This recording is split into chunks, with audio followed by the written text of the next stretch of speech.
الشعار دوشمەکەی ئێمە بریتێ لە ڕایان دەگرین بۆیە دەمەوێت چەند موفرەدەیەکتان پێ بڵێم لە چی ڕایان دەگرین و بۆچی ڕایان دەگرین. جارێ ئەوانە دەبێت سوپاس و ستایشی خوا بکەن کە لە جیاتی ڕایان دەگرین نەمان گوتووە ڕایان دەماڵین.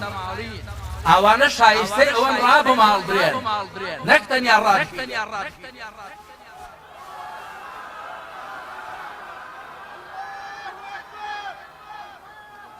لە چی ڕایان دەگرین؟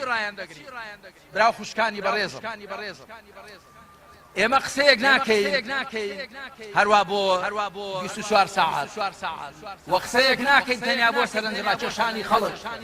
قسەیەک دەکەین سەداسەد قەناعەتمان پێی هەبێ و بەڕاستی بزانین و بۆشمان ئیمکان بێ جێبەجێکەین، هەڵبەتە بە پشتیوانی خوا پاشان بە هەوڵ و هیممەتی خەڵک و جەماوەری هەرێمی کوردستان. دەمانەوێت ڕەسەنایەتی ئیسلامی و ئیمانی و نیشتیمانی و نەتەوەی بۆ خۆمان بجێڕینەوە. ئێمە زۆر لە ڕەسەنایەتی و لە ئەساڵەتی خۆمان لامانداوە، دەمانێت ئەوە بجێڕینەوە جارێکی دیکە. ئێمەوە بە ئیسلامەوە نەتەوەین، بە ئیسلام و مرۆڤین.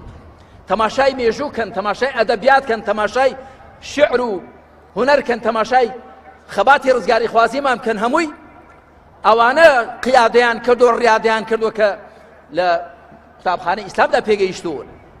دەبێ بگەڕێنە سەر ئەو ڕەسەنایەتیە. یەک دوو، دەمانەوێت ئیمان و ئیسلام و ئەخلاق بە پێوەربگرین. ئیمان و ئیسلام و ئەخلاق بە بناغە بگرین لە کاروبارماندا. سێ، دەمانەوێت هاوڵاتی بوون و مرۆڤ بوون بە پێوەربگرین. چێ هاوڵاتیە چێ مرۆڤە؟ هەمان مافی هەیە کە ئەوی دیکە هەیەتی.